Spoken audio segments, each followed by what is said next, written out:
Hello, everybody. It's the old bear from the old bear's den of Bigfoot. And tonight we have a knower about Bigfoot out of Carolinas. And I hope y'all enjoy the show tonight. And we're just going to do this like two good old country boys talking tonight. And if you got questions, put them in all caps so that way I'll see it. Now, remember, I'm old, so it takes me a little bit to keep up. So I hope y'all enjoy tonight, and we're going to go ahead and bring the guest on, and we're going to get him started on the show. And when you have questions, all caps. Please remember that.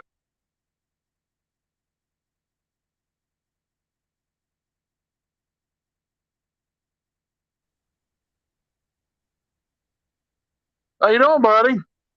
I'm doing well, Ralph. How you tonight, bud? Oh, I'm doing pretty good.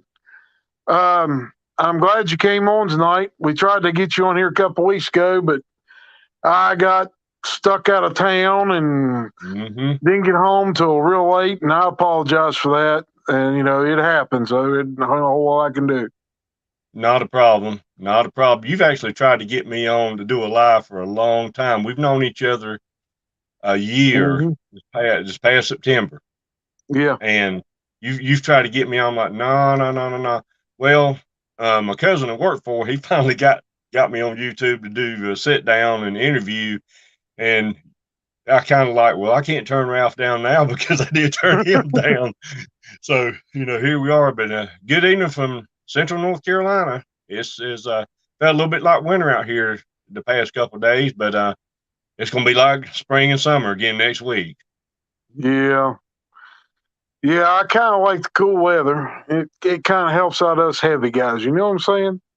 Man, there's nothing like watching fat men run, Ralph. That's like seeing us running around the sawmill. Oh no, it's a sad sight. But yeah, I'm an open book, so I'm just gonna tell everybody where I live. I live in Anson County, North Carolina. I live near a little town called Peachland, and I didn't grow up here. I grew up in Union County, and which is a sprawling metropolis now. I'm glad I moved down here in 1985 on property my grandfather left me, because it's like an anthill up there now. I like living in the country, and there's nothing like it. You understand exactly what I'm saying. That's why I don't live in a town. No. They can have the concrete jungle. Just give me the jungle out here, the woods. Yeah. I'm happy. Yeah. But well, that's the reason we got you on tonight, is because of the jungle that you live in now. Yeah. Out of all the acres I live on, I live in the middle of 7 tracts, primarily owned by family members. The tract beside me actually went outside the family. But I would say only an acre of my tract is actually open. That's what I live on. The rest of it is heavily wooded. So that takes us down this rabbit hole of what I deal with here and what other people around here deal with, but are kind of in denial about it. And I don't understand that. They'll talk to me about it, but as far as talking to anybody else, not interested. But Ralph, I'm going to kind of dive in to when my first experience was, and that was in 1975 when I was 11 years old. My dad and I would drive down. I grew up in Indian Trail, North Carolina. It's like a suburb of Charlotte. And it's, like I said, it's a major metropolis now compared to what it used to be. But we would drive down here, and that's when deer population really started to sprout up in the 70s. And we would drive down here, and country boys, we took an old solid oak wood door and some tin, nailed it up with a bunch of trees, and that was our deer stand. We didn't, and to this day, we don't build any metropolis. We just use what we have. But we were over there. Actually, it's what on my sister's property now, because the land hadn't been dedicated to any family member. It's still my grandfather's name then. And we were over there. I mean, we walk out there at 5 o'clock in the morning in complete darkness, and there was an old sawmill road that we used to walk in, and the stand was actually about 50 yards from the sawmill road. But so you could, we didn't carry flashlights or anything. You could kind of feel your way through the woods, and we knew the woods from rabbit hunting and everything else. We climbed up in the stand. Now, my dad and I were in the stand one morning, just the two of us. And my dad, he served in Korea, and the man was tough. Nothing scared him. Well, he was scared that morning. Of course, he wasn't the only one that was scared. Something screamed. It sounded like a woman screaming like somebody was killing her. And then it went down to a low roar and a growl. And the next thing I know is the stand shaking, and that's my daddy jumping out and running. Left me in the stand by myself. I was too scared to move. So I just sat there till daylight. And I never heard anything, never heard any footsteps, never heard any other sounds. And I climbed down after it got light enough for me to see, and I walked back out. And he met me about, the sawmill road was probably a little over a quarter mile long. He met me about halfway. So, are you okay? I'm like, I am now. All right. But it wasn't just him and I that heard this. I had an uncle, he's deceased now, but he was a pastor. And him and my oldest cousin, now my uncle, he served in Korea also, and my cousin has served in Vietnam. So, pretty tough individuals. They were out there in this same stand, and whatever that was, which I didn't know what it was then, but I know what it is now, because I've heard that sound. I've heard that sound many times since I moved down here in '85. But they heard it, and I think they jumped out of the stand and hit every tree on the way out. They looked like they'd been in a fist fight. It looked terrible when my dad and I finally got down here and saw them. But, they wouldn't ever hunt back there. And, Ralph, we didn't either. We said, we're going to hunt closer to the pond and to the road and everything. So we all kind of started hunting up here. And that's the only things. I never saw any signs. Of course, Bigfoot to me, my dad was one of those people that took us to see the Patterson-Gimlin film when it was in the theaters. And, and Bigfoot to us was Pacific Northwest, not North Carolina. Right. So, we didn't ever make that connection. All right, now I moved down here in April of 1985. And every day I was a textile worker. Every day I get home, I'd be in the woods till after dark, trying to hunt the elusive monster buck, which, never found him. I found lots of does and killed those, but never killed the monster and got a big, mount and all.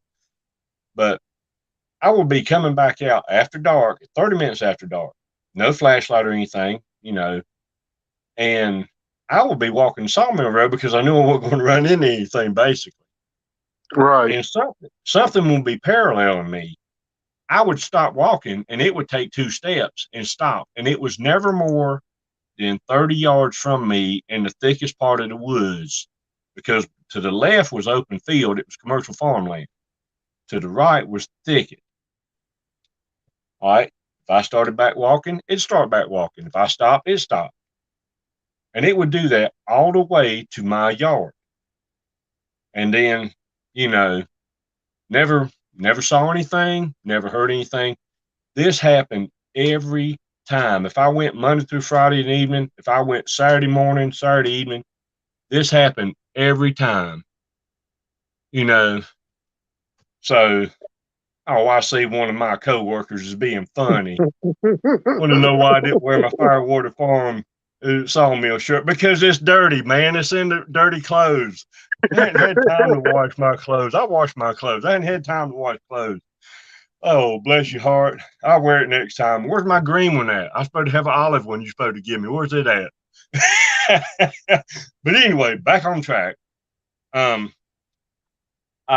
was working in a manufacturing plant. I started working in a manufacturing plant in March of '87. And you build up, friendships within work and all. And there was a guy that I worked in the stock room. Not going to call his name. Don't want to call him out. Don't want to embarrass him. But he wanted to come down and walk over at my property. He asked me about hunting. I said, well, I hunt too. I said, but I don't have a problem you hunting also, because by then, Ralph, I had quit stand hunting, and I found me a cedar, and hunt on the ground. And, Mm-hmm. people say, you can't kill deer hunting on the ground. I did, Oh but yeah. you got to be real still and real quiet. But, anyway, he came down and we walked over and I showed him the rubs and the scrapes and all. And I always hunt on the very back part of my property.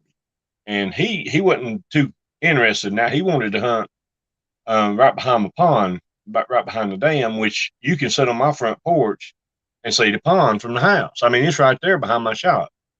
So Right. really, when he would come down at 5 o'clock in the morning on Saturday mornings, he never hunted during the week, but we would walk together to where he had put his tree stand up, and he would drop off and get in his stand. I make sure he got up in the stand, and we had already talked previously, and he understood when I come out about 11 o'clock, I'm going to be to your right. So please don't shoot me. Don't get to looking around and think there's something's over there. There's a deer over there, shoot me, because I'm in camouflage. And I did mess with him a little bit once in a while. He couldn't see me because I'm in camo and it blended in with all the thicket. So, but anyway, him and I did that for many, many years. And Mm-hmm. he, bless his heart, he was trophy hunter. And I told him, I said, you can't come down one day a week and get a trophy. You have to be out here every day. All these guys are around here, if they have a humongous mount, a beautiful mount, they hunt every day except Sunday, you know. But make a long story short on him, it was in 19 that was in 19 late 80s, 88, 89, he started coming down. But he hunted all the way up to 1995. And there was one Saturday morning in particular, I can't remember. It was close. It was probably Saturday before Thanksgiving in 1995. I had a vehicle failure that I had to repair. And he got here and I told him, I said, I'm not going to be able to go out and hunt this morning. I got to work on this car. And he said, well, that's no problem. He said, he said, I'll be out there and you'll be here. I said, yeah, I'm fine. I said, if you have any problem, just call out. Because it's within 40 yards of my Okay. shop. And I said, I'll be there. If you have emergency, I'll be there as quick as I can. Well, Ralph, he came out about 10 o'clock that morning and he had the strangest look on his face. He was pale. He was white as a sheet and he just looked funny. And I asked him, I said, you okay? Yeah. I forgot. I got to go do something. I got to go. I said, you sure you're okay driving? Oh yeah. He didn't even put his rifle in the case. He threw it in the seat. The case was laying in the back of his pickup. He threw the rifle in the seat. He jumped in the truck, fired up, and took off. All right. Didn't really think anything about it. Didn't know. Well, the next morning, that was on Saturday morning. Monday morning at work, I asked him, I said, man, what happened? And he said, you don't want to know. I said, yeah, I do. He said, I saw something. And as soon as he said that, I said, don't say anything else. That way you can tell him, you don't have to admit what you saw. I said, but I know what you saw. And I said, it was covered in reddish brown hair. I don't mean fur, I mean hair. He said,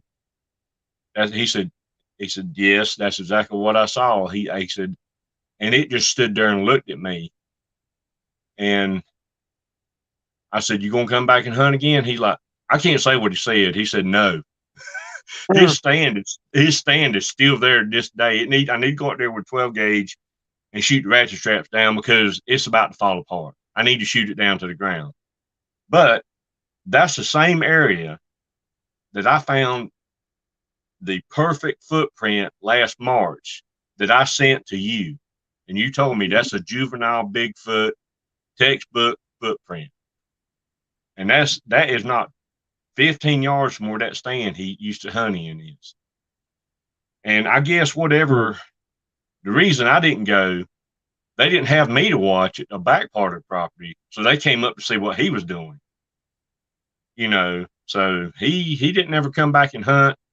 And I never mentioned it again because I didn't want to unfriend him, Right. because, I've only seen one. And that Mm-hmm. was this past June. And I'll get to that when I get to 2021. Okay. All right. But, you know, I hunted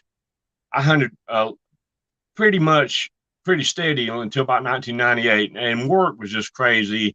And I was working so many hours in maintenance, and I didn't have enough of me left at the end of the day or the next morning to get up early and go sit in freezing cold, you know. So things kind of settled down because I wasn't out there and I wasn't outside at night a lot. I was just so tired, and fatigued from work. I didn't really enjoy the property I lived on for many, many years. All right. Understandable.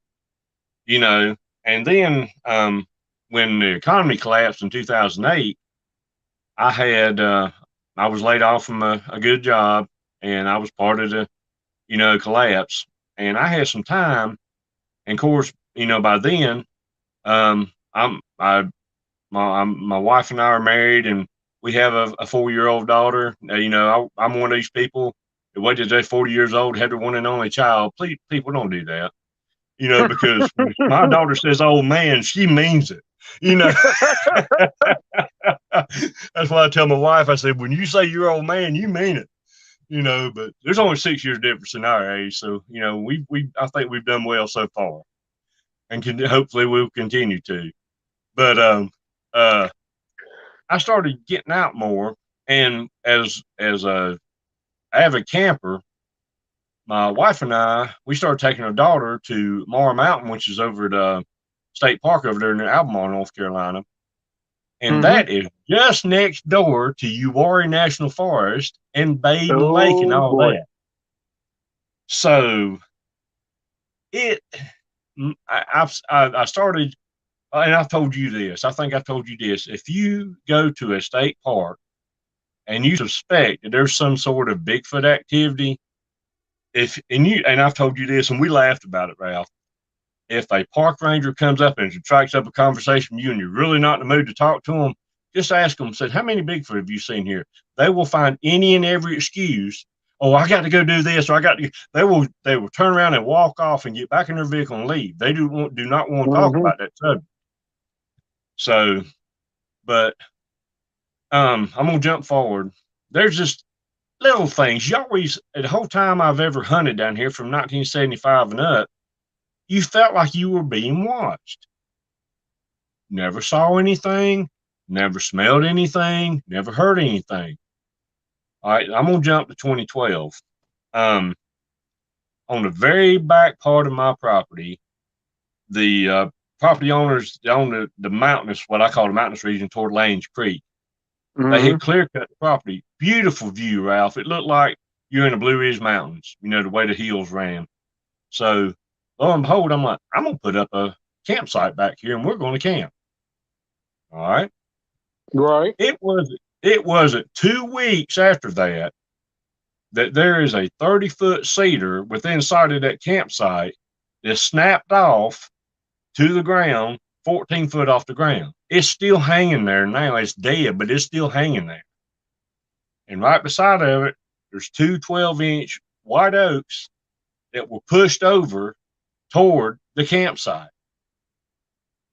I'm sitting there thinking, we haven't had any windstorms.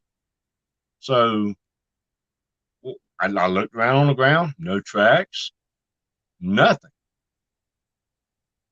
But, all right, let's fast forward a couple years because everything really ramped up. My cousin, he bought his sawmill and started running it a year ago this past June. That's when things really picked up here because you've got equipment running, you got diesel sawmill running, you got a lot of equipment running, and it used to be real quiet out here. And I'm part of that too, driving the yard lifts and everything else, because you got to get everything done. But I had a hog pen in the woods because any country boy knows anybody that raises hogs, you don't put them near the house. You can't stand that. They have to be in the woods where you don't smell them. All right. I had a blue heeler, and all our dogs were strays that we took in. And I had him in the hog pen beside the chicken pen and thinking that, in 2019, I said, I'll put him out there and he'll guard the chickens because coyotes were a big problem here for a while. They still are. They're not the nuisance they used to be because there's a larger predator in the woods. You can tell when there's a larger predator in the woods because you don't hear or see coyotes anymore. Yeah. You know. But my blue heeler, bless his heart, he was 15 as of last fall. He's 15 years old. And his vision was failing, his hearing was failing. But Ralph, he would run and bark all night up and down the hog pen looking toward my pond. There's deer crossing around behind my shop between here and the pond all the time. Mm-hmm. You know, so I thought he was barking at deer. Now here's where everything starts getting funny. Or funny, strange, not funny, but funny, strange. September 27th of 2020, I went out that Sunday morning early, and I fed the cats on the porch, and I fed the 2 dogs in the kennel, and I went out to feed Drifter. That was my blue heeler's name. And he's laying in the same spot under a sweet gum tree in the hog pen that he always lays. It's like a bedded area he made. And I called his name, and he didn't. I poured the food in. I called his name. He didn't move. And Ralph, as I get older, you see I'm wearing my glasses tonight because I couldn't see you if I didn't have them on. But I was about half asleep. And I really started kind of focusing on him. And I'm like, he doesn't look right. He's not in his, he would sleep on his stomach, but I said, something don't look right. So I went in the pen, and sure as the world, his head had been twisted like a stick of licorice, and he was looking backwards. And his right front leg was picked back up and ripped out of the socket, and it was parallel with his back. He was dead as a doornail. So I came in and told my wife about it, and she's a forensic anthropologist. That's what she went to school with, but she works in the medical field now, and all that anatomy and all helps her. But she said, I want to see this. I went ahead and buried him. I didn't want her to see him because I didn't want that to be the last time her and my daughter actually saw him and the shape he was in. Didn't take pictures of it. I didn't want to have pictures of it because I didn't remember. But we went out, and she found the entry point in the because this hog panels and then 3 strands of barbed wire on cedar post pen. She found the entry point where they came in, well, whatever it was came in. And lo and behold, she's the one that found the footprint. It's outside the pen. I used a stick, a scale. It's 16 inches long, 7 to 8 inches wide. Heavy footprint in solid ground and clay, because hogs clear off all the topsoil to the clay. Yeah. It made him. It sunk into the clay. So that's a heavy creature. But that angered me, and that's how I met you, because I was ready to go to war. I was ready to go hunt them down and find what killed my dog, and take it out. And I think I emailed you. And Ralph, you called me within 30 minutes of me emailing you, and you asked me. I introduced myself, and you asked me what was going on. And I told you, and you're like, Bobby, you can't go to war with these things. You can't kill one, because if you kill one, they're all going to show up. The whole clan is going to show up at your house and kill your entire family, because they don't live by the laws of man. Okay. So, I told you, I said, well, I don't think it's right that they killed my dog, because and you're like, well, it was just giving their position away and they didn't like it. And you explained to me how they don't understand animal ownership. They just think it's another animal that is more or less a nuisance to them, and they want to silence it. Okay. But after that, we didn't have any security light in the yard. We liked watching the fireflies, and all this night. We liked it being dark here, like people live in the country. But after that, we started hearing they mock owls. They do all kinds of things. I had heard all sorts of noises they make. And finally, it was before Halloween of 2020. My wife and daughter and I were sitting on the porch, and we had a fire and fire bowl and everything. And this is not 30 yards away on my neighbor's property in a little stream. There's a big whoop, came out of there. And I looked at my wife and daughter. I said, please tell me y'all heard that. And they like, oh, yeah. Well, my daughter got up and went in the house. And my wife, she's like, what was that? I said, that's what I told you. I said, that's a Bigfoot. I've heard that sound before. I've heard all kinds of chattering sounds. I've heard all kinds of stuff. All right. I think it was the third week of October of 2020. My cousin I work for, he always goes on an annual fishing trip to Oak Island, North Carolina. Right. So I was going to take care of he has Black Angus cows and goats, and I was going to look after everything while I was gone. Well, from growing up on the micro farm myself, we didn't have four-wheelers or anything like that, Ralph. We walked. We walked the fence line every morning. Mm-hmm. But I was riding the four-wheeler around outside of the fence.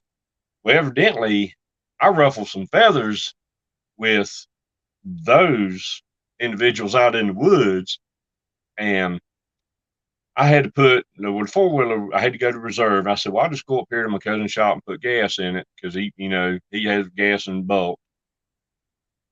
Ralph, I'm standing there. Now I'm not unarmed. I've got a 357 Magnum on me and 2 speed loaders on the other side, and I'm putting gas in the four-wheeler, and all of a sudden this whistle. It goes from low to high, and it was so loud. It came from behind me in the woods on his neighbor's property. It was so loud it rung my ears. Man, I reached down and snapped my holster. I'm like, what in the world was that? I had never been whistled at until then. I'm like, and I said out loud, I'm leaving. You don't have to whistle at me again. I'm leaving. Because I knew what it was, because I had seen other people on YouTube and other places talk about how they've been whistled at too. And so I took my little happy little butt on the four-wheeler, and I came back to my place. And I parked the four-wheeler. I sat down in a little park bench under a red tip in the backyard, and I was sitting there, and over in the pine thicket beside my neighbor's log cabin, a lot of people call it gibberish. I call it like a babbling, their language. 3 different octaves. 3 different octaves. And they're carrying on the conversation just like you and I do when we talk on the phone for 2 or 3 hours at a time sometimes. Yeah. But I'm sitting there, and I had texted my cousin while he was at the coast, and I said, everything's okay, even though I didn't tell him anything about this other stuff till he came back. But everything's okay. All the animals were good. Nothing got out. Nothing got in, blah, blah, blah. Everything looked good. Checked your house and everything. And instead of texting me, he called me, and they were still talking. As soon as my ringer went off on my cell phone, it stopped. No more conversation. So I'm like, okay, because I guess the ringer on my cell phone was something they'd never heard or didn't understand what it was. But it was after every weekend, Friday, Saturday night, we'd have a fire on the porch. Well, it was a couple weeks after the whoop happened. My wife hadn't come home from work, and yet it was dark. And my daughter and I were Thursday evening. We were out on the porch having a fire. All right, we're sitting there, and it was just the biggest yawn. I've never heard that long of a yawn or that deep of a yawn. And it came from the same area that the whoop came from. And I'm like, my daughter, what was that? I said, I don't know, but I'm tired of this. And I pulled them 357 out. Ralph, I've been shooting over their heads. I shot where the sound come from. My daughter, she went in the house and sat down in the recliner, left the wood door open, storm door shut. Whatever it was sounded like a bulldozer going through the woods, and it was huffing, and it was breaking every limb and tree it could get its hands on or walk over. It was breaking. And after that, I heard it across the road on the logging roads, and my wife, I got her to hear it. My cousin heard it. People coming up to the sawmill heard it. It would go, oh, oh, oh. And when my cousin and them heard it, it was on the back part of my property, he said. I'm like, man, don't be telling me that. I don't mind if it's across the road, but I don't want it here. But that went on for a couple months. Oh. But this year has been fairly quiet, other than we had a female. I've told you about this. So we had a female come by that doesn't live here, that lives way off, kind of city-fied person. And right after they left, people say, you know, I've heard people describe their smell as like a skunky monkey scale or something that smells something, but it smells like decomposition and wet dog to me. Mm-hmm. All right, my wife had never smelled that. Well, we had in 2020, before my dog was killed, we all of a sudden it just, you know, we live close to the road where there's somebody hit a deer. But the thing about it, Ralph, you can never find a carcass, and it will come and go. Mm-hmm. So, but that happened back in the spring this year. After this individual, after she left, I was in the car moving to go to the road. Everybody has a gate on the driveway down here because you got a bunch of thieves riding around. But my wife, all of a sudden, it done hit me, and I'm like, "What in the world are you doing here?" I knew what it was. What are you doing here now? There's nothing to see. It's just us. And my wife, all of a sudden, she's like, "What is that smell?" Da, da, da. I said, "Get in the car. Come on, let's go, let's go, let's go. Don't stay around." But this hadn't been about a month ago. That's when you can be sitting out there, and all of a sudden it's like death warmed over hits you, and you're like, and I just turn around and look at the woods. I know you're out there. Just stay in the woods, and I'll stay out of the woods, and everything will be fine. Mm-hmm. But like a month ago, I asked you, and I showed my stupidity. I'm like, "Why do we smell fish once in a while?" And you're like, think about it, Bobby. Female? I'm like, never. I got it. Never mind. I got it. So I think the female of the clan's been coming around watching us too, some here lately, because you can smell her. And sometimes when I smell it's the alpha male, I'm like, "Son, go get in the river, go do something, because you stink." You know, I say it out loud. So, you know, I'm like, "Get in the pond and take a bath, something, do something, because I'm tired of smelling." But I know my wife and daughter now, this was earlier this year. This back in the spring, we were coming in from an outing, and like I said, we have a 6-foot galvanized chain link gate across the driveway, and my wife had gotten out to open the gate, and I pulled through, and I had the headlights on bright, and right at the edge of the wood line behind the greenhouse, there are 2 white eyes. Mm-hmm. And I'm gauging them by the height of the crepe myrtle, which is 14 foot tall. They had to have been 12 foot off the ground. And as soon as my headlights hit it, you saw 2, then 1, and then none as it turned its head. Never saw anything else. That was back in April. All right. Now, I'm going to back up. It was around last January, February of this year, 2021. My daughter's big into ballet, and before she had her level 3 driver's license, I had to drive her or ride with her because she couldn't drive by herself after 9 o'clock at night. But it just so happens we were coming in, and I was driving, and it was pouring rain. I think it was last February. And as we went to turn in our driveway, something crossed the road about 50 yards down the road where the stream crosses that feeds into my pond. Mm-hmm. I didn't say anything. I parked, got out, went and locked the gate behind me, got back in. And I got back in the truck, and we rolled down the driveway. And I looked at my daughter. I said, "You see that running across the road?" She said, "I thought I was seeing things, Daddy. I saw it too." I said, "It was on 2 feet, on 2 legs." She said, "Yes, it was." And Ralph, it took 2 steps, and it cleared both lanes of the road. But I went out there, could find a footprint. Footprints are mistakes. You know that. They step on rocks, moss, roots, that's why you see these big trees that die and fall that are 12 inches plus in diameter. That's why they're smashed to the ground, because something that weighed 800 pounds stood on it or stepped on it. Yep. You know, but that's the only sighting I'd had till June. of this year, and I was over at my cousin's sawmill, and I was just sitting in a chair loafing. I wasn't really doing anything. I just over there loafing around. Well, And Bobby, yeah. before we go any further, Miss Carla wants to know, have you seen structures? Never here. I've seen them on Lake Tillery near Uwharrie Mountains, the X's and such, where there's not any houses built, but not here. I've never seen any structures here. I don't know if, and I've asked you about that. Are they just passing through, or why don't they? I really think their den is on one of the tributaries going to Lanes Creek. Have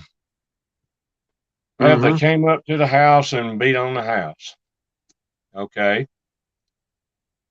Before I built and closed the back porch in, and before we just had steps and didn't have a porch on the back door, there would be 3 knocks on the door. And time you went and looked, opened the door and looked, there's nothing. But they had there's all kinds of wisdom. I don't know if it was them mimicking what we do or what people do.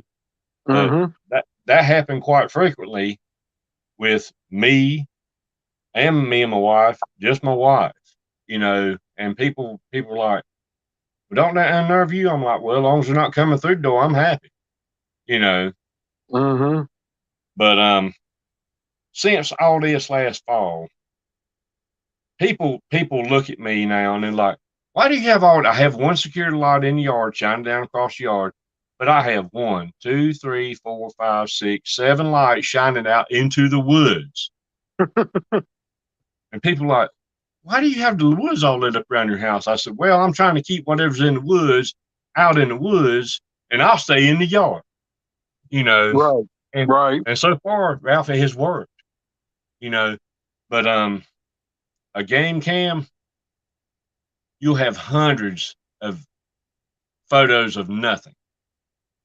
You'll have photos, but there's nothing but the woods. It's not deer.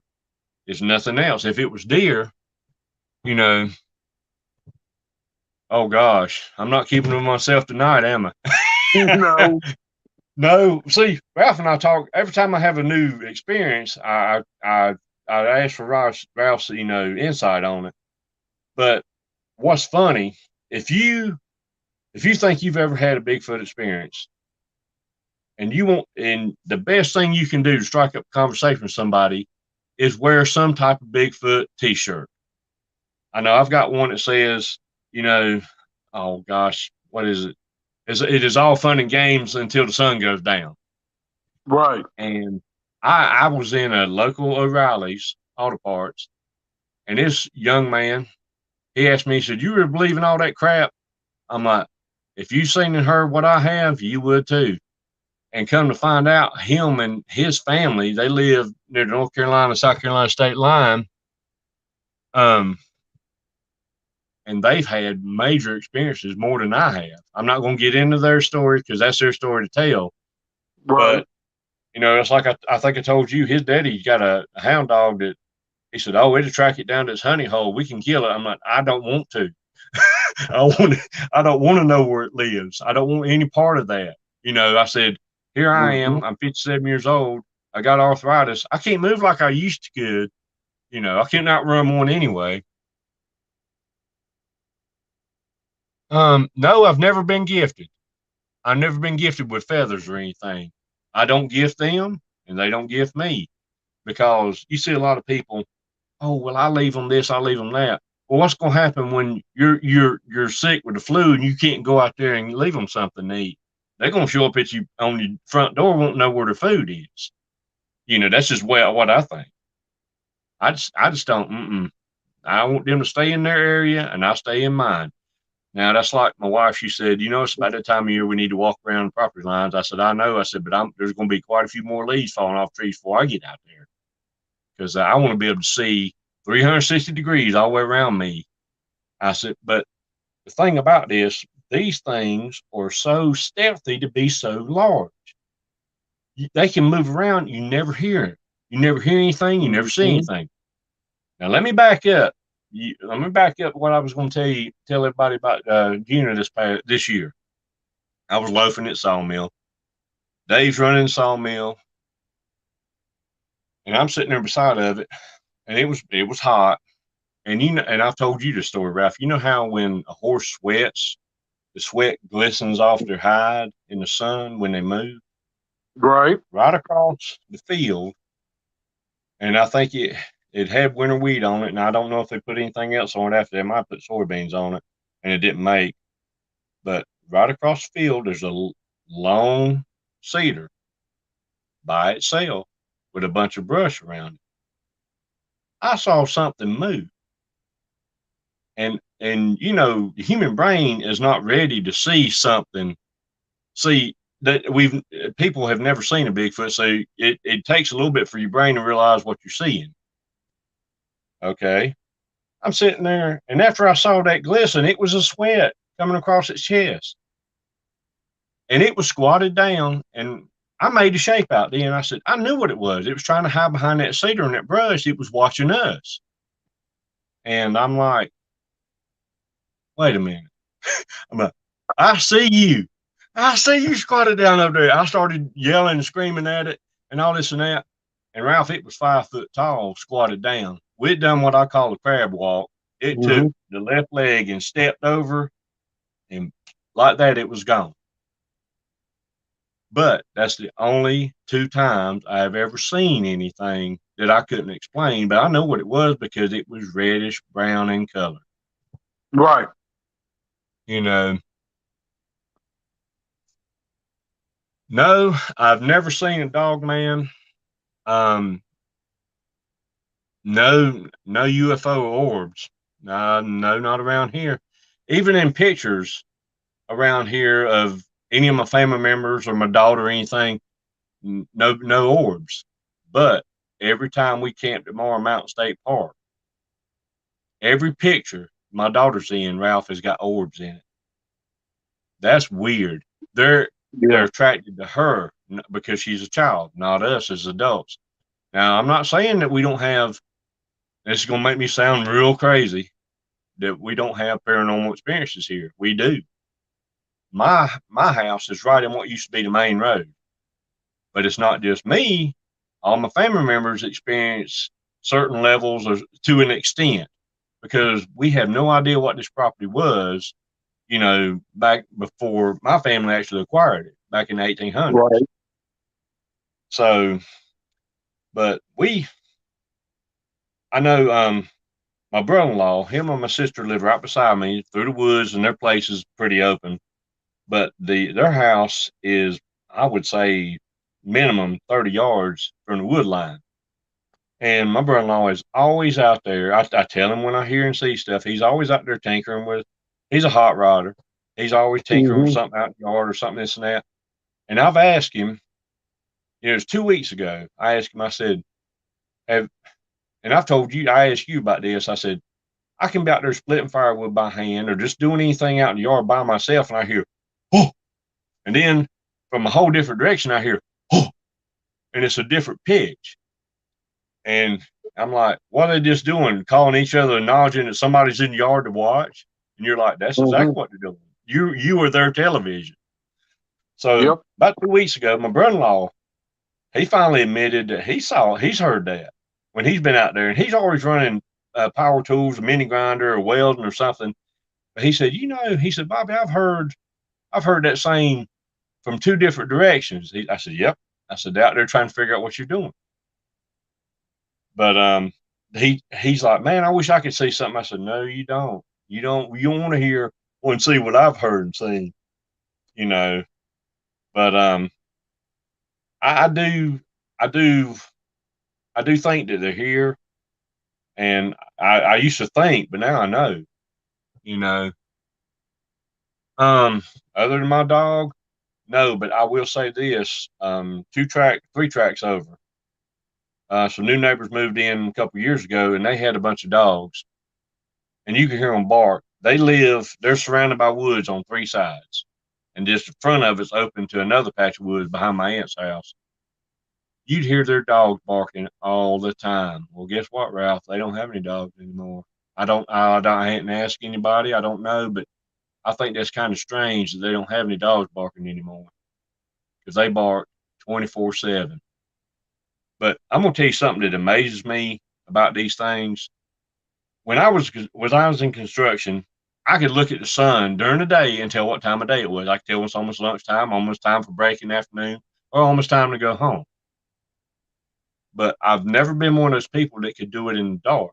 These things have the most impeccable sense of timing I've ever seen because my dog starts. I got one dog left now. She's in the kennel near the house. She starts barking at the same time about 15 minutes before my daughter leaves to go to school in the morning. So they know that somebody's fixing to be outside. I don't know. Yeah. And that's like this morning when my daughter left. My daughter was putting herself in the car, and I had walked on up the driveway to open the gate, and I heard one rock clap. And that's something my wife and I have heard together. I heard one rock clap over in a thicket on my neighbor's property. And I said out loud, yes, it's that time of day. She's going to school, and I'm going to open the gate. And what's funny, she just came in she's big in ballet. She just came in from dance just a few minutes ago. I hear her and my wife talking in the living room. And about 10 minutes before she came home, my dog started barking. They were already anticipating her coming home and me out there. Hey, Mr. Darcy, my cat's trying to get in on the situation. You back up. But, they was already anticipating time for her to come home and time for me to be walking up to the gate and shutting and locking it. Mm-hmm. But, I'm now, like, Bob, yeah. Before you go any further, what's the hair color? What's your daughter's hair color? She's blonde-headed. Her and my wife both. You told me about that. Said they like blonde-headed women. I said, well, evidently I did too, because my wife and I we've been together a long time, and but I've never met any women that's had experiences that were dark-headed. They're like a dark-headed one's like, I don't ever hear you see anything. I'm like, well, there's a reason for that. Bleach your hair or color your hair blonde and see what happens. Yeah, you're gonna have all kinds of stuff going on then, But I'm trying to think if I've hit or missed anything. Oh, you remember when I was staying over at Lake Tillery about a month ago? Right. All right. I was by myself because my wife and daughter and 3 of her friends, they had went to Scare Winds, and they were supposed to come over there to the lake, after Scare Winds and all.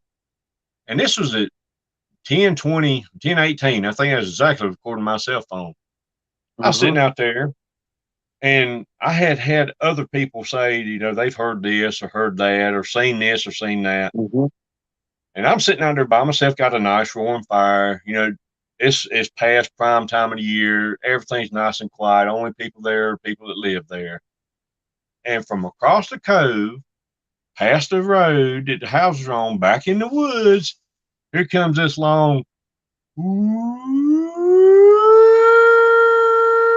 and I can't do it nowhere near as long because I don't have that lung capacity, but it does that.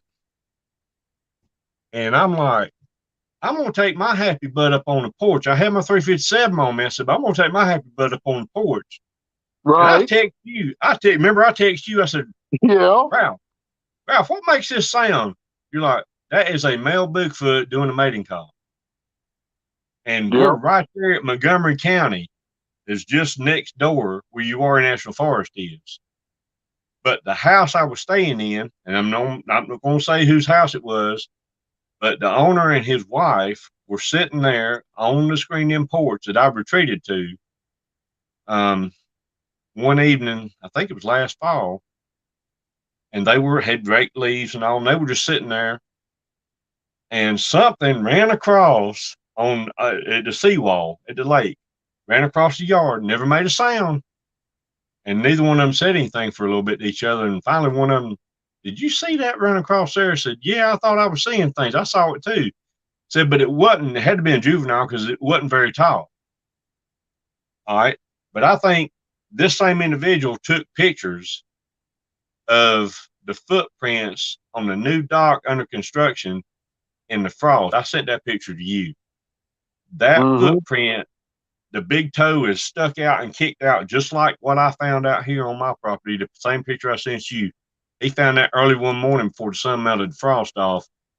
And that's that's strange. You know, it just put it mildly. That's strange because everybody's like, oh, you'd find footprints and you'd find this, you'd find that. No, they survive. They the ultimate, survivor champion. They survive by not being seen. Now you can hear them, but you don't necessarily see them. How do you think they feel about white hair? I hope they like white hair because that's about what I got. No, any light-headed woman, they're going to be attracted to you.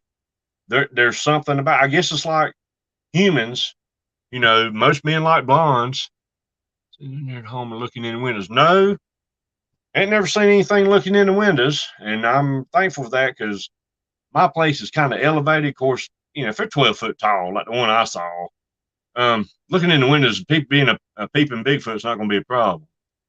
But that's why I lit my yard up. And before I lit my yard up, I will tell you this. This was last fall. It was last November. I was with my daughter at dance because she didn't have license. She could drive after. She didn't have level 3, which she could drive after 9 o'clock. My cousin 2 tracks down, he calls me. He said, Bob, your dogs are raising Cain over there at your house. What's going on? I'm like, I don't know. I'm at dance with my daughter. I said, I'll call my wife, find out.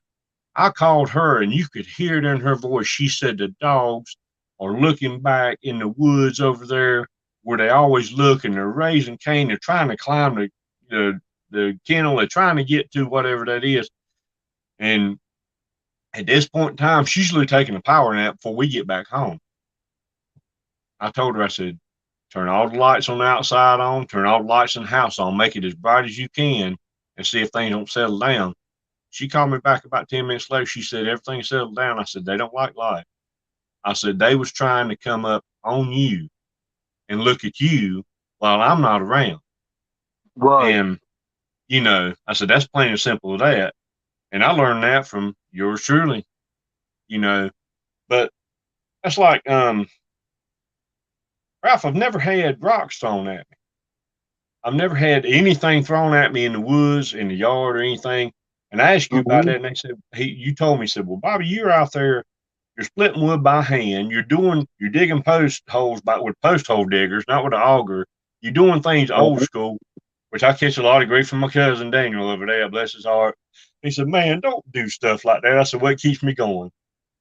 But you're like, they respect you in a way because you still do things that they've been seeing people do for hundreds of years, the same way they're doing it, But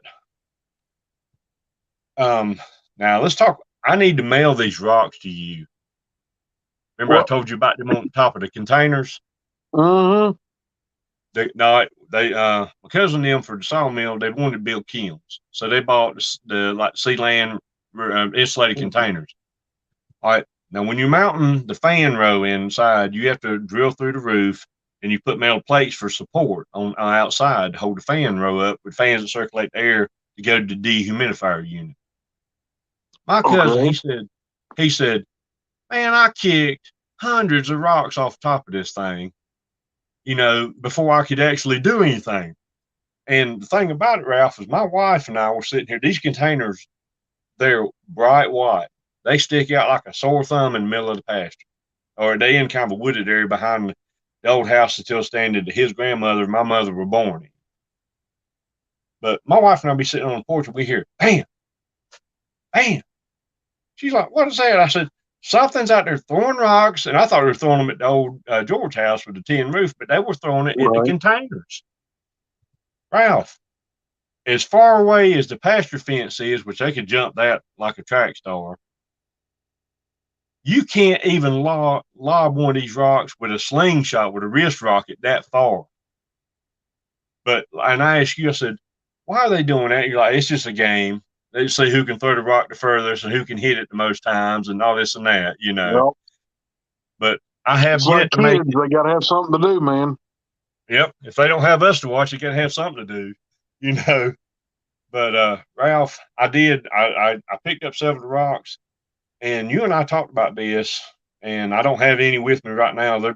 I need to send them to you because I've been wanting to go talk to a local university and talk to a geologist and see, like, man, it's kind of a porous looking rock. I ain't never seen a rock around here like this. You see them at the coastline.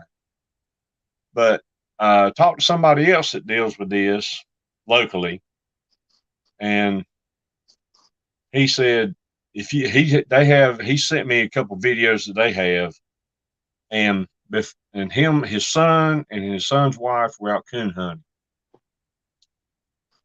And right before you hear this one tree knock, which freaks them out, and he runs over his wife and leaves her in the woods by herself. He run over to get out of the woods. That didn't go over well. She didn't talk to him for 2 months. Anyway, but the dogs had quit treeing. They quit calling out. And all of a sudden, before you hear that one tree knock, you hear rocks hitting the ground. He said, these things carry rocks with them, and anticipating they're gonna find somebody and throw them at them. So, you know, he said, oh yeah, he said, I agree with you. He said, but you know, I picked up some of those rocks, and I got to send you some of them, Ralph. It's interesting to look at because they're all pretty much the same size, which is weird. You know, when we go to the mountains and we pick up river rocks, we're picking up pretty rocks and different sizes and all this and that. Oh, they just look like rocks, but they're porous. You know, it looks like a granite rock that's porous. And I'm like, the only place I've ever seen that is around the coastline. But that's a story on the rocks. Okay. You know. But is there anything that you can think of? Because you and I, you're out on the road, and I might come in for lunch, and you know, I'll text you something. Ralph, I had to turn in. We'll talk on the phone for 3 hours. We've done it, man. Oh yeah, we've done that maybe 10, 15, 20 times. You know, I'm like, man, I got to get off here. My phone's dying. You know. You know. But yeah, oh, mine's plugged in. You know, but I'm trying to think. Oh, tell me about the time you and your cousin went on the back side of your property. Oh man, that was in 2020. That was in October. We had finished up at the sawmill, and we jumped on the mule, and the neighbor next door, they have probably miles and miles of trails in their woods, and they got multiple deer stands, big time deer hunters. Okay. So he would, and I told him about my little campsite back there and all this and that, and he said, well, let's ride around and we'll see how close we can get to it, and we'll walk on foot. Now he had his rifle, I had my rifle. All right, but we're on the mule. I'm looking at the ground, looking for footprints. I'm looking for tree breaks. I'm looking for anything. But Ralph, where I'm not looking is up in these big oaks to see if anything's sitting up there watching us go by. All right. Now, my next door neighbors, the ones that owned the property previously, it's been sold multiple times. They built a tree house for a deer stand. I could live in the thing, man. Me and my wife and daughter could live in the thing. It's that nice. People are going to have the nicest deer stand in the county, you know. But I told my cousin about it. He'd never seen it. And we had walked and seen my little campsite, which I will never stay at again since the trees were broke and pushed over. I'm like, no, somebody tell me they don't want me out here. That's fine. Yeah.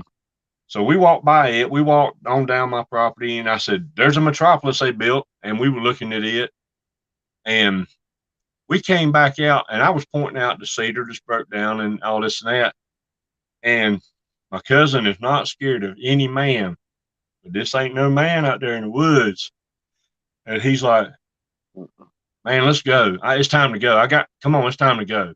He didn't freak out, but he's like, come on, it's time to go. I said, well, go on. I said, I'm going to take up the rear and watch her 6. So I was kind of watching behind me, never seen anything, never heard anything, never smelled anything, but we did get on a mule and get back out of the woods quickly. And never really talked about it again. I'm like, you all right? And once we got back to the sawmill, yeah, I'm fine. Now, almost a year later, this was back in September, my wife and I had went by his place over on the lake. And I mentioned that incident. He's like, man, he said, that was weird. He said, that freaked me out. He said, something's back there. I said, well, I know that. But, I said, you talking about, paranormal or what you talking about? He said, I don't know. He said, man, that kind of freaked me out. He said, I didn't want any part of that.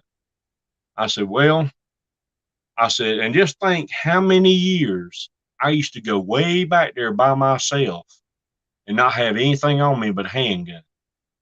I said, I don't do it now. I've got rifle, ballistic, whatever I can put in it, high grain, everything.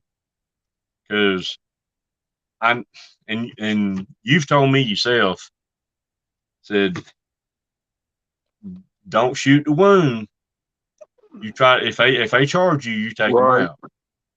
Don't shoot, because you said a lot of people on YouTube, oh, just shoot them in the knee and that'll stop them all. And you're like, no, they'll crawl to kill you.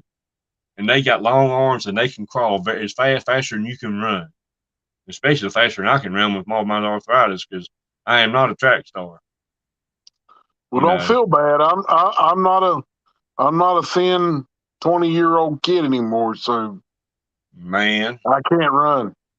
No, I can't run. That's why I don't go out there in the woods after dark, because I won't even ride a 4-wheeler or nothing out there anymore, because I don't think they would mess with me. I would hope they wouldn't. But Ralph, I don't like to go out there by myself. Let's put it that way. And when I found that footprint, it wasn't 40 yards from my front door. But that footprint was a mistake that they left. That was on a Monday afternoon. I found that. And that Friday night before that, I think I sent you the audio on that. There were 2 out there. Mm-hmm. It sounded like he was in the jungle. There were 2 calling out there, and there was a female over here and a male, and the female was rolling her tongue, twirling, or whatever you want, twirling, whatever you want to say how it is. Mm-hmm. But we sitting out there, and I mean, all these lights are shining out in the woods, but they're just beyond the light. Get right there at the edge. Oh yeah, the very edge where you can't see them, but their night vision is excellent. They can see you. If you don't have nothing on the porch, I ain't have a fire, they can see you sitting in the chair. Yep. But, I did. I told my wife, I said, watch this. And I went, whoop, real loud. And everything got quiet for about 10 seconds. And then the 2 over here on my neighbor's property, they started that babbling, talking. Yeah. I told my wife, I said, you hear that? She's like, what is that? I said, that's their language. I said, watch this. And I just clapped my hands and they stopped. She said, what? Well, I tell you something else that'll make them, if they're talking and they're close. If you cock a handgun, a revolver, they know what that sound is. Yeah, they know that click. Yeah, when they hear that click, and that's like I carry a Ruger. It's got a definite sound when you go click, click, click. It's got 3 clicks instead of 2 like Smith. So when you cock a pistol, they know what that is, and they get real quiet real quick. But it's not enough to stop them. But I think it's more or less like a thief deterrent.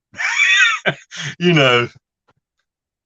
But man, and yourself, I hadn't told anybody about what I dealt with a couple Sundays ago. You remember I contacted you about that, right? And I'm gonna tell it tonight because it freaked me out. You were pretty upset when I talked to you on the phone about that. Well, I had never had it happen to me. But I'm sitting there in the recliner watching television. I'm here by myself. My wife and daughter and some of her friends were on outing again. They weren't expected to be back till around midnight. I'm sitting there with the wood door open, looking out the storm door toward the pond and out the woods and all this and that. And all of a sudden, it's just like somebody spoke to me and said, "Come out here in the woods." And I'm like, "What?" And I walked out. I got my pistol in my hand. I walked out on the porch, and it was like somebody told me that again. So come out here. And I'm like, "There's no way in H I'm coming out there." I said, I said, "I am not that stupid." I said it out loud. Yeah. I come back in the house and I called you, and your advice was get out of there, get away from there now. And what was the type of Bigfoot you told me was doing that to me, trying to lure me out in the woods? There's only one type that is prone to allowing itself to be possessed by a demonic entity, and that is the Chinoskwa. Mm-hmm. But Ralph, I've never experienced that in all my 36 years of living down here. I had never experienced that. It was like it was telepathically talking to me, and I'm like, I'm gonna follow Ralph's advice. I'm gonna get away from here. I just went and rode around. I didn't go to the neighbors or anything. I didn't want to leave something in somebody else's house. I just rode around.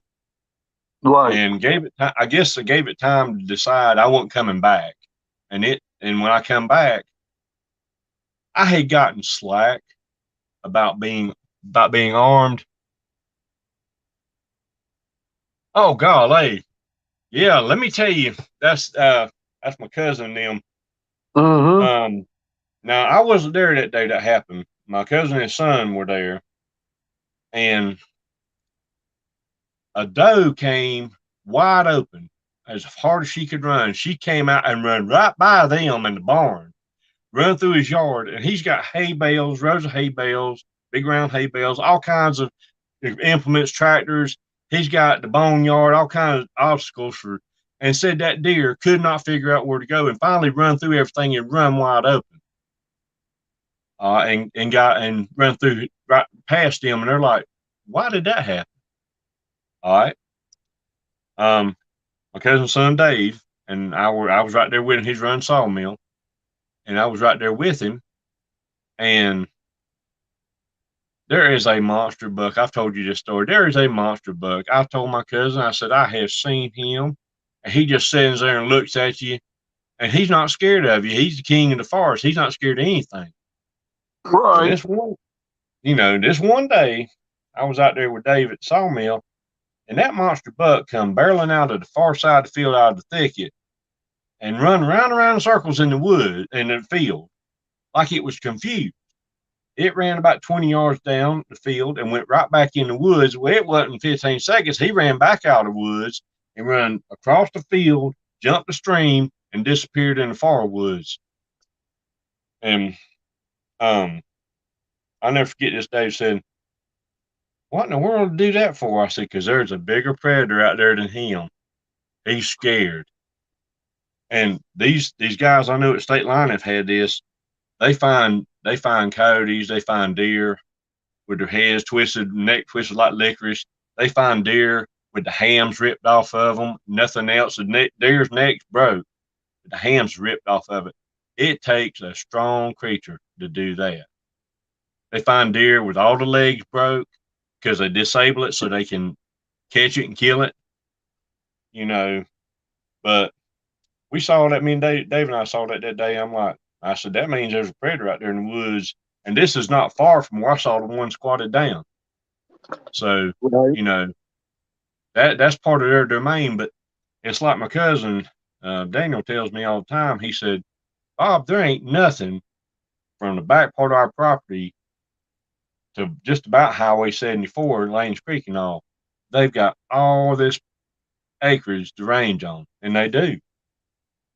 Mm-hmm. But I tell you a couple people that ain't gonna be out there. It's gonna be and Daniel. We ain't gonna be going out there walking around no more. We used to, but not anymore. And people like, oh, if they wanted to kill you, they get you. I said, yeah, you're probably right. I said, but I ain't gonna kill them, but I'm sure gonna disable them. I'm gonna do whatever I can. I said, I'm gonna have an empty gun in my hand when it's all said and done. Empty rifle, empty handgun, whatever I got on me. But you got on me about that. Said you're getting slack about not being armed. Man, I am packed up everywhere I go now. I mean, if I'm on a four-wheeler, if I'm out there like today, I cut up a bunch of logs here, getting ready to split them for firewood for next winter, not this coming winter, but the next one, man, I am not going to be out in my yard and not be armed. And when I'm on a four-wheeler, I got the rifle strapped down on the front guard. I mean, it's within hand's reach, but I know you can't prepare for every situation, but you know, what's the old saying about any kind of boomstick? It's better to have one and not need it than need one and not have it. Right. You know? Right. Yeah. You know, but it's you and I got a big laugh when I was telling him to look on my wife's face when you hear a whoop or something. I said, that's a funny look. You like, yeah, I've seen the same thing on my wife's face. You know? But all right, there's a neighbor. He lives about a half mile down the road, and I asked him last March because the place they live in is right there. The backyard is almost the woods, and they're country people. And I asked him, I said, you ever hear anything? And I made different sounds and all. You ever hear anything like that out in the woods? He said, no. Well, it was a couple months ago.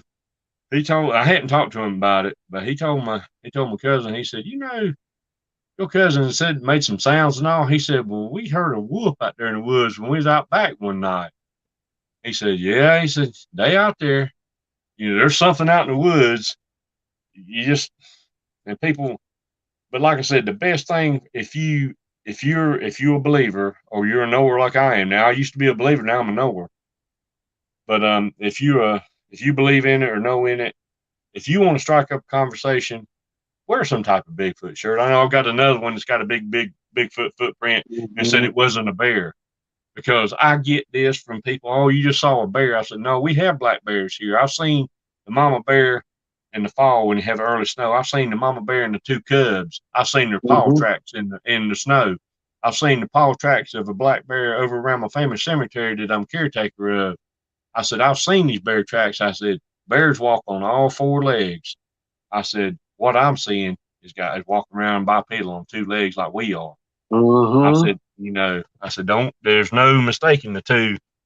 But I laugh all the time about the park rangers. You want to end the conversation, you ask them if they've ever seen any Bigfoot activity. They will, well, I got to go do this. You know, they change the subject completely and disappear. Oh, but, yeah. You know, they've probably been, we know they've probably been told by their superiors, do not talk about that, period. Right. You know, but Ralph, you know, I've asked you, these things, they range, they got a pretty big, wide range. I'm wondering if it ain't the same ones that I deal with that people 20 miles away deal with and people 30, 40, 50 miles away deal with. You know, I don't know. Probably is. They have a range, you know, if they're a family unit and there's 6, 8, 10, 12 of them, think about how much food it takes to feed them. Mm-hmm. Every day. Oh, yeah. Oh, yeah. Well, see, that's like they had a buffet across the street with 4 chicken houses, and they had quit using the chicken incinerator and were putting them in compost bins in the ground. Well, the compost bin doors were always being ripped off.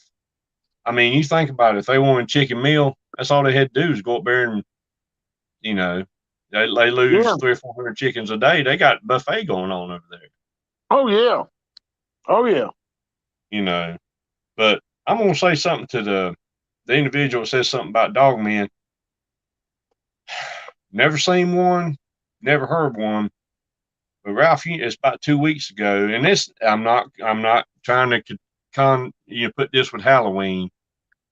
I heard the weirdest howl I've ever heard in my life across the street on them logging roads. because the logging roads make a huge loop through wooded areas back into the main road I live on. Mm-hmm. And I described it to you, and you're like, that don't sound like a dog, man. You telling me, you know, what they sound like and all. So that's probably a werewolf. And people were, oh, this guy is really out there talking about werewolves. I know what I heard, and I know how the dogs across the street reacted to it. They're in a fenced in area. They went crazy every time this, whatever that was, made that sound. I howl. All right. And just make it sound completely crazy. It sounded like a werewolf howl in a movie to me, but it wasn't as high pitched, but it was as long. That takes something with a lot of lung capacity to do something that long. Dogs can't howl that long. Right. You know, especially something in that, you know, that has that deeper tone to it. It takes a lot of air. Oh yeah. But that's like, and I've told you this. I've been out here late at night because I'm bad about waking up during the night and just walking out on the front porch, see if I hear anything. And the coyotes were just calling out, it sounded like they was just all over something down around the creek. And all of a sudden I hear this, and I counted. It went for 28 seconds. And it was so loud, it was like it was standing right here. The coyote shut up, never made another peep. You know, yep. And I'm like, it's just, it's weird, but they're always watching. Let me give you a fine example of that. And I've told you about this. My wife used to have to leave way before daylight when she worked at another job in the medical field. It was kind of a drive far off. And I'd already been out in the dark. I mean, I got light shining in the woods, but they don't light up all the way down to the damn end of my pond. I'm already been out feeding the cats, feeding the dogs in the dark. Got my little headlamp on, got 357 on my side. And I get back up on the porch. My wife comes out. And as soon as she gets to the stoop to start going down the steps, on the other side of the pond toward my brother-in-law's sister's place, you hear, hoo-hoo! And, oh man, I hear that. I live 30 miles from it, been dealing with these things all my life. I'm 66 tomorrow. Well, happy early birthday, man. Yeah. But, my wife, she just says out loud, I'm like, really? And she's like, really? He's been out here all this time and now you calling me? I said, well, Don, not interested in me. Yep.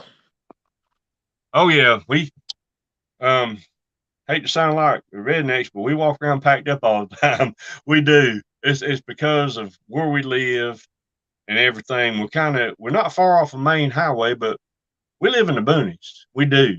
And Ralph, I'm just not one of these people. We select cut trees if we need them, you know, for different means. I'm just not one of these people who wants to clear cut the property and just rape it like that. I don't believe in that. And that takes me to another subject that I told you about. Down around White Store, that used to be the big community here, and that's where part of Sherman's troops stayed for 2 months during the Civil War. They camped out down there. Sherman himself wasn't there, one of his subordinates was there, but they basically just pillaged all the farms around here to get their supplies what they needed. And when the supplies ran out, they moved on. But anyway, they are logging I bet there's just thousands and thousands of acres. They're clear cutting down that way. So what's that doing? That's ruining their habitat. So what are they going to do?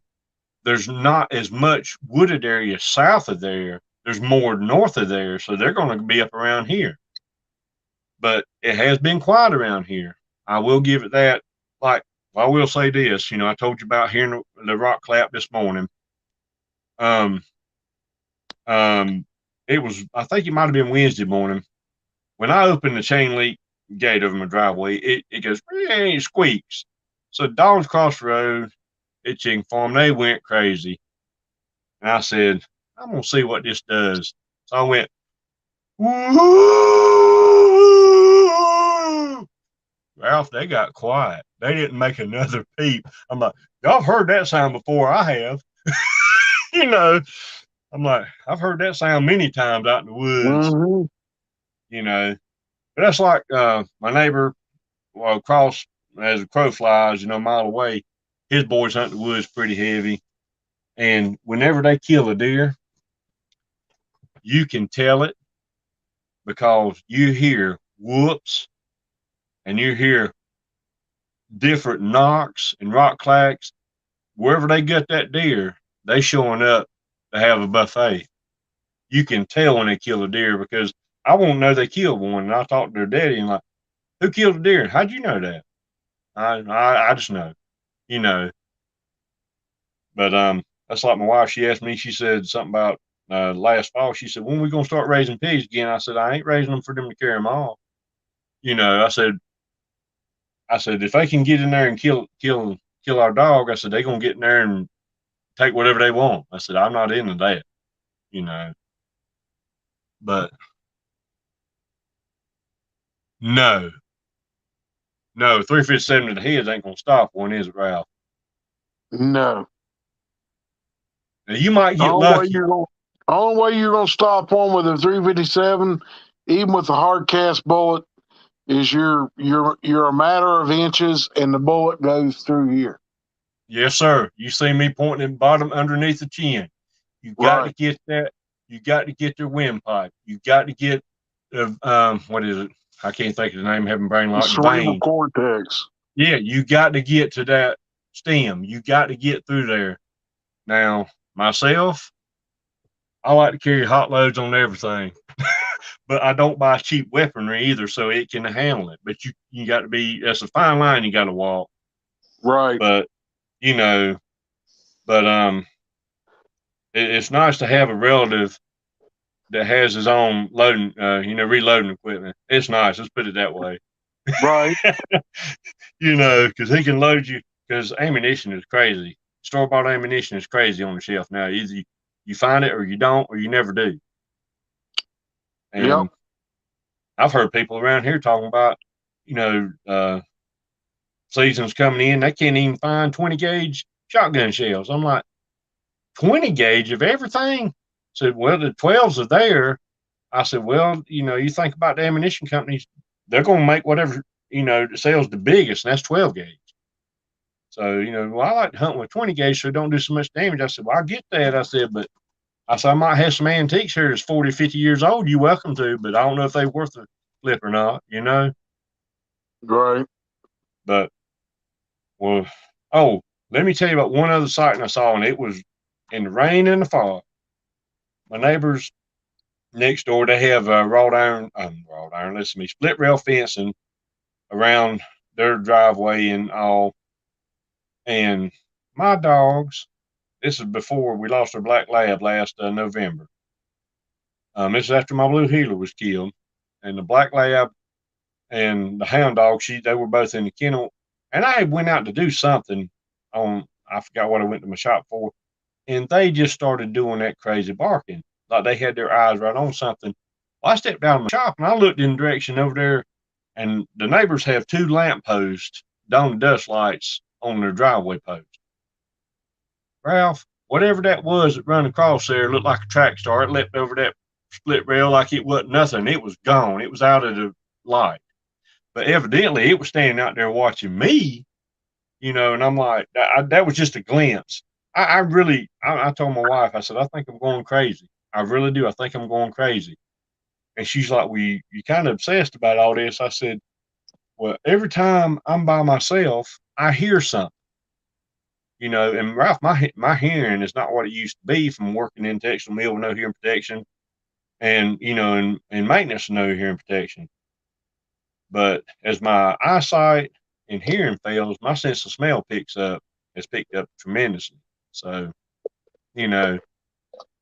but it's weird sometimes your smell, just something you ain't never smelled before, and it's usually when I'm out there around my greenhouse. Mm-hmm. I'm like, what in the world is that? Oh, but like I told you, I'm backing up again. I was saying about putting my blue heeler in the hog pen next to the chicken pen. Well, my chickens quit staying in the pen. I had a 5-foot fence on it, but none of them wings were clipped or anything. they would go up. You could catch them, or herd them into the pen. Ralph, they would fly back out and roost on the ground beside the dog kennel, right between the dog kennel and the water road. And you could catch them and put them back up, and they'd run out, they'd fly out and do it again. They would not stay in that pen. That should have been a bell going ding, ding, ding, something's up. Right. Never missed any chickens because they wouldn't roost out there. Now, finally, all my chickens finally passed on. They were old. Here, Mr. Darcy. There you go. But he's like a member of the family. He's got all three of our personalities in one, and that's not necessarily a good thing. Anyway, I always thought that was weird. They would all roost right up here next to the dog pen. They would never stay in their pen. And that started happening in 2018. And then it really picked up in 2019. And then 2020 is when I'll just say everything broke loose, you know. So, but I get some of the strangest looks from people when I've got a Bigfoot shirt on. Like, you really believe in that? I'm like, I tell you what, I'll make a challenge to you. You come camp out on the back part of my property for 3 or 4 nights straight and see if you're not a believer then. Mm-hmm. I said, because they're going to come see you. Because you're going to smell different and they're going to know you're not supposed to be there. You know, I'm sure they recognize me as soon as I'm outside in the woods or something. You know, because they know that's the same guy that lives here all the time. You know, but I wish sometimes I couldn't smell them because they stink. Well, Bobby, you think if I come down there and I went out there on the backside, what would I run into? Oh, you've already told me that. Said you come down here and do your redneck yell or whatever it is. I've already seen somebody do that, and I didn't like the results. Got called 2 callbacks in 2 different directions. I'm like, no, man, don't do that again. You know, because I was telling the guy about that, and he did that. I'm like, man, don't do that again. I turned around and started walking. He said, where are you going? I said, I'm leaving you out here by yourself. You know. Oh man, Chris, he's business owner to the sawmill with my cousin. Mm-hmm. See, this is where I differ from the owner of the goats. They think that it's coyotes. There's never any. There's no blood trail. There's nothing. I've rode out there. I've walked it. I've looked it. The goats just disappear. But it's not just here. In Lylesville, North Carolina, Wait a minute, Bobby. Wait a minute. What? When you're talking about goats being killed, and there's no blood trail? No. It's just like something came down and picked them up and carried them off. There's no hair. There's nothing. Okay, now I know a little bit about coyotes, and I know how they tend to kill. Mm-hmm. Coyotes, when they tend to kill something like a goat, because goats will headbutt them, they'll kick them, stuff like that. Anything they can try to fight them off. Mm-hmm. Right, they'll fight. Okay, the thing whenever a coyotes go in, a pack of coyotes, not just one, it's always 3, 4, 5, 6 coyotes that goes in again in a pen where there's goats. Mm-hmm. Because invariably one of them gets kicked, and then one of them ends up headbutted. You know, the goats will fight them off. Mm-hmm. But when a coyote kills a goat, if there's more than 3 goats there, and a coyote goes in to kill one of them, they tend to bite around their stomach, and which ends up getting them a lot of blood loss. Mm-hmm. And they don't do that stuff of biting around the neck and everybody thinks, well, a coyote kills by grabbing them around. No, that's not how a coyote kills. That's why big cats kill. Right. They'll use their claws on their paws and everything to open an animal up. And usually there's a lot of blood around when a coyote kills anything.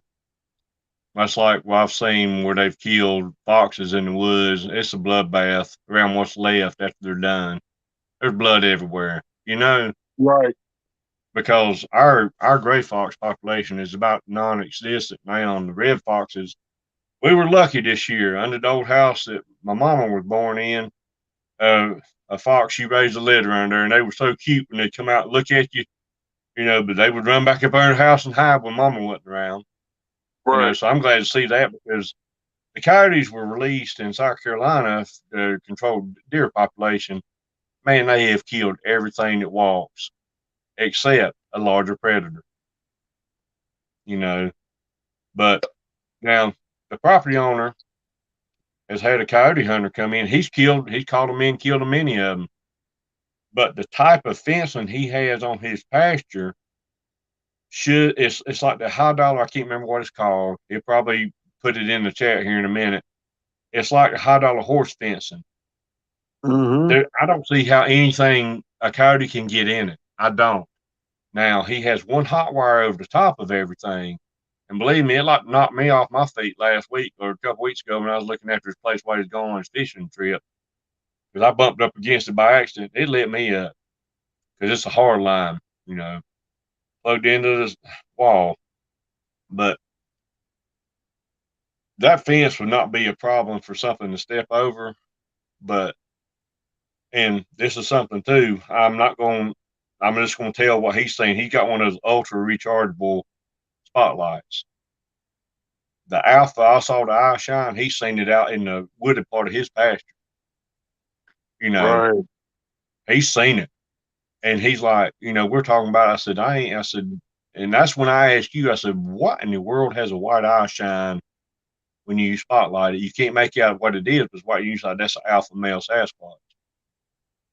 And then it wasn't a couple weeks after I said that is when we had what happened out here in the driveways, headlights hit it. And it was standing there, like I said, it knew what time we were coming home. It's standing there waiting on the show.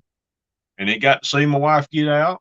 And it probably got to see my daughter and I get out, and all of us go in the house. And I know I used to not be real particular about shutting all the curtains and blinds, son. As soon as it starts getting dark, the TV, I say it on the porch, television gonna get turned off. We're going inside now. And I shut all the blinds, curtains, and everything. And my wife, she said, you know, you really shouldn't do that. I'm like, nah. I said, they need to know the TV's off. I'm done for tonight. They're not going to see anything else. Move on to the neighbor's house, you know?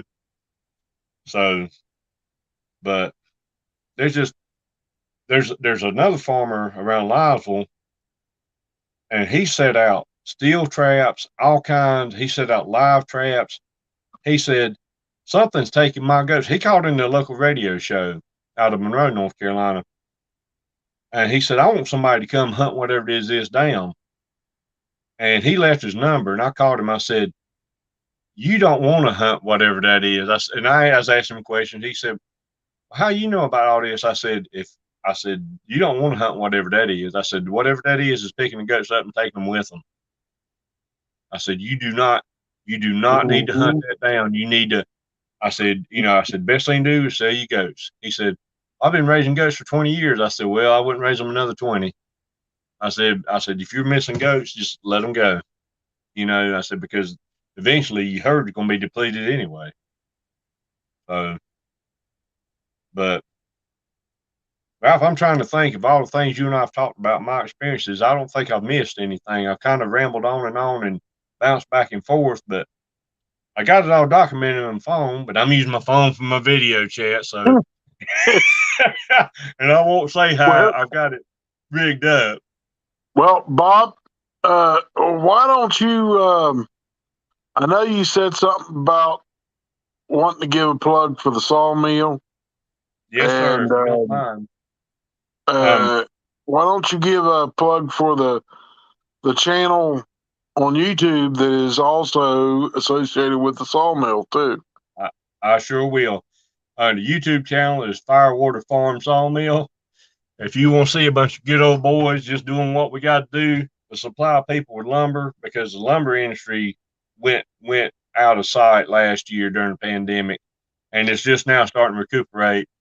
But that's who I work for. Work for my cousin Daniel, Firewater Farm Sawmills, their YouTube channel. And if you see, like my cousin said, you see a wild man running around on a big yellow forklift, yard lift, that's me.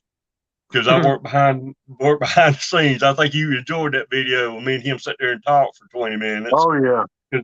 You know, it's like we just sitting there talking about all the stuff, but we don't hire stuff out. We do 98% of everything that's done. You know, so check their channel out, and you'll get to see Dave, the best, Daniel's son, Dave. He's the best sawyer I've ever seen. He said running sawmills like playing a video game, just buttons and switches. But he is fast, and they custom cut more cedar than anything else. But they cut pine, oak, sweet gum, black walnut, whatever people bring and want, whatever they want it done for. They cut it for them and all. And if we ever get caught up, I don't know when that's going to be, but the kiln will be running. We can kiln dry lumber, and people can actually use it in their home. You know. But there's not enough hours in the day, days in the week, and not enough of us to do it all. We kind of jack of all trades, master of none, you know? Right. But it took them a long time. Go ahead. Lady was wanting to know, you know, where you live at again. You repeat that for everybody. All right. I live near a little town called Peachland, North Carolina. And we're located, and we're in Anson County. We're located about 35 miles southeast of Charlotte. Everybody knows where Charlotte is. But you know, we're not far. Anson County borders Richmond County and the PD River. That's a hotbed of sightings. You know, it's like a guy I work with doing running underground water lines. I worked with him for a while, and I just pulled up his house one day. This was last fall, and I had a Bigfoot shirt on, and we had never talked about the subject. He said, "You really believe in that?" I said, "Yes, sir, I do." So he told me a story about when he was a little boy in 1965, because he's in his 70s now. His mama and her boyfriend came from a fishing trip near Blewett Falls. That's where the hydro dam is for PD Electric, our co-op. Said that they saw a Bigfoot out there in the river fishing. And, you know, he said, I have never told anybody about that until I see you with this shirt on and you start telling me your experiences. He said, you know, I never really thought anything about it, but, you know, they never went back to that same place again, you know, and there's all around Stanley County is a neighboring county, and that's where Albemarle and all is. And it's next to Montgomery County. All kinds of people have sightings. But as far as getting them publicly to talk about it, oh no. I'll tell you, but don't you mention my name, what I told you, or anything. Right. So that's their cross to bear, because they're afraid of ridicule and afraid of, you know, everybody thinking they're crazy. Well, you know, I know I'm about half crazy, you know, because I made it 57 years and I'm still going. But I know what I've seen and heard, and I'm a firm believer now. I'm a knower, you know. So, but Peachland is, golly, it's a small town. I mean, we got a 4-way stop and a post office and fire department. Son, that's about it. We don't even have a bank. It don't blink. Ralph, you've been through here in you know, in truck. You see the cell phone tower, the water tower, and the overpass. That's it, son. That's the town. That's it. I've been through there once or twice. Yeah, you know, if you blink, you're gonna miss Peachland. And you know, it used to be called years ago Mulcahy, and that's what a lot of times I'm like, well, let's head back to Mulcahy, and people look at you like, where is that at? I said, that's what Peachland used to be called. You know, it used to have peach orchards. That's how it got named Peachland. And right across the road near my family cemetery, before they clear cut it this last time, you could still see the peach tree rows in the woods. The woods have grown up. The peach orchard has been long gone since the Great Depression, but you could still see the rows in the woods. But when they went out there and cleared it last time, it kind of graded everything down. It doesn't look the same anymore. That's one of the many reasons I'm not a big fan of clear cutting, because it destroys the land and it takes it years to recuperate. And oh yeah, but I've even said it out loud on the porch. You keep this up, I'm gonna cut every tree from here to the back part down where you can't hide. And my wife, she said, don't do that. Don't do that. I said, no. I said, I just, I don't want to hear or see anything anymore. Just, but I hadn't done it yet. Roughly done enough hours in a day. I got, if we ever run out of trees at Sawmill, man, I got pines, white oaks. I got big trees. We going to yank them out and cut them up and sell them, But, man, yeah, anybody, you want to see a bunch of just old country boys, and we sound like country boys too when we talk. And you seen that with my cousin when we sitting down, have a sit down. If you want to see country boys working and doing something old school.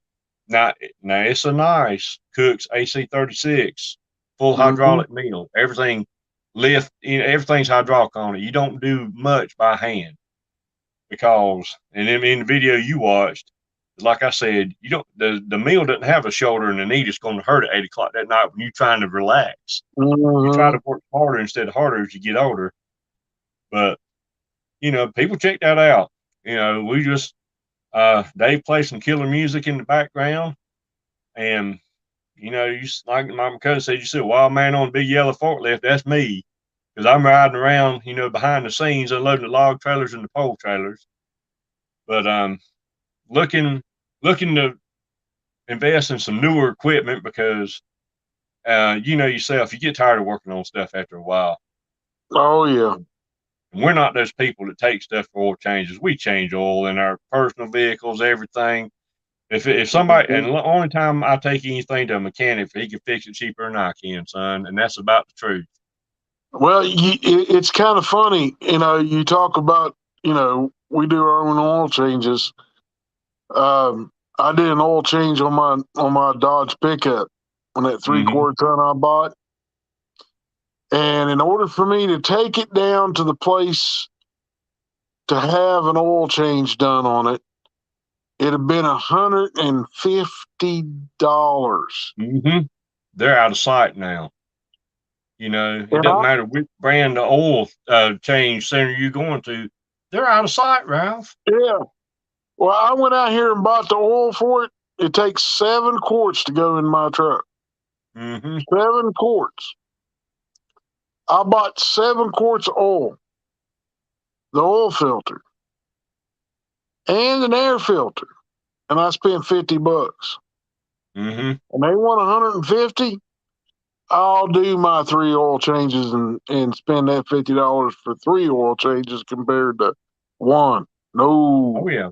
Yeah, you hear too many horror stories about. I'm gonna tell you one I heard this past week. Took a vehicle, a newer vehicle, a couple years old, to oil change center. Not gonna name which one it is. I don't want us to get sued. All right. They drained the front differential, Ralph, and then put 8 more quarts in the engine. So they brought it to a repair center. What? They didn't drain the oil out of the engine. They drained the front differential and didn't put anything back in it. Yeah, the front 4-wheel drive front differential. They drained the front differential, put 8 more quarts in the engine. The person noticed it had the exhaust was smoking out both tailpipes, took it to a local repair shop. When he pulled the dipstick tube, or dipstick out of the dipstick tube, oil come out of the dipstick tube. And the differential started roaring on the way to the repair shop. There we have some bright individuals working these oil change places, son. That's why I don't use them. I mean, they're overpriced, and you want a job, yeah, well, change that oil. No training, just turn them loose. And no. you got to give them some sort of training because most people aren't mechanically inclined. You agree with that? Yeah, wholeheartedly. Yeah. Mm-hmm. Mm-hmm. It's not like when I was a kid. When I was a kid, my daddy, when I was 5 years old, my dad was an auto mechanic before he started, whenever him and my mom got married. Mm-hmm. He worked at a gas station back when you pulled in the gas station, they cleaned your windshield, they checked your oil, checked the water, checked, not a lot of people had power steering, but those that did, they checked all that stuff. Engage the They air in the pumped the tire. gas for you, and they Yes, sir. checked the air pressure at every tire on your car. Mm-hmm. Mm-hmm. And they would try to say, new windshield wipers or, you know, whatever thing they were trying to sell that week. Mm-hmm. And my dad would do that during the day and then come home, eat dinner, and go back there to the garage and work in the garage overnight. Mm-hmm. Fixing Play cars. catch up. Play catch up. Yep. Yeah. And when I was 5 years old, my daddy would take me and my baby brother. He's a year and a half younger than me. He'd Mm-hmm. take us down while he was working on mom's car. I learned how to change tie rods when I was 5 years old. Mm-hmm. I learned how to change spark plugs when I was 6. Oh yeah. I know, can Ralph. work on my own car. Why, I was trained how to do all that stuff. Oh yeah, we And had to because we couldn't afford to pay somebody to do it oh growing up, no. You know. But I know right out of high school, for a few years I was a ASE certified auto technician at a Ford and Chrysler dealership. And if anybody doesn't know what ASE is, the Automotive Standard of Excellence, and you have to go to school to do all that, and you don't see a lot. And this goes back to the oil change places. There is no one in there that's ASE certified, and they need to be. I mean, if the manager or assistant manager, somebody needs to be ASE certified so they know if these people are doing what they're supposed to do or not. But anyway, I did that for a while, made good money. But Ralph, it's like the painter's house looks worse on the street. Didn't even want to put air in the tires on my car after working on people's stuff all day long. And I still have friends to this day, been friends for a long time. They're diesel technicians or automotive mechanics, and they do some form of racing on the side. I don't know how in the world they work on stuff all day long and then go home and work on some kind of performance vehicle and take it and race it. I'm like, I don't have that in me. I never have. But my brother anyway.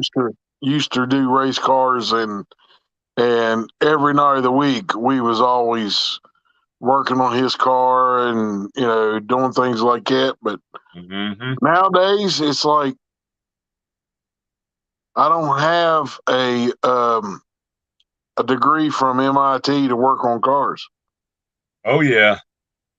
When I was out there as a technician, it was at this beginning of the computer age. Yeah. Now that's not to say I don't have a code reader of my own now, because if you drive anything over 10 years old, you got to have a code reader to work on it. But the thing about the computer and the code reader, it will, if you got a bad wire or a bad plug or something, it'll lead you straight to it most of the time. But sometimes it have you chasing your tail around and around.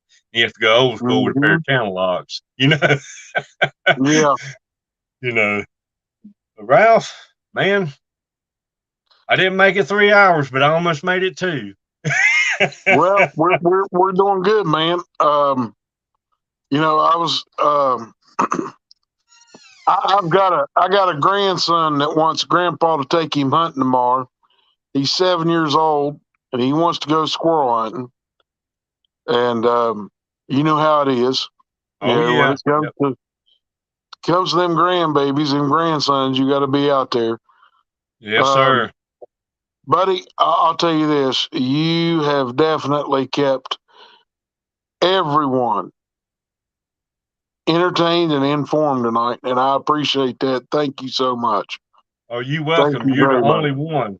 You're the only one I was willing to do a live stream about the subject of Bigfoot. I've had other people, and I've told you that, but they've never Mm-hmm. seen any evidence of one. They've never seen one, heard one, or anything, and they want to. I'm like, no, you don't. I said, No, you're not a believer. You're not a knower. You need to leave the whole subject alone. They're like, oh, and it comes down to this, Ralph. They want all them views on YouTube to get paid, plain and simple. mm-hmm. You know, we're not like that. We just want to put the No, truth out there and say, don't trust them. that's right. You That's know, right. don't antagonize them. You know, leave them alone, and hopefully they leave you alone. Because Right. I try to get along with everybody and everything. Like I So told you before, Bobby.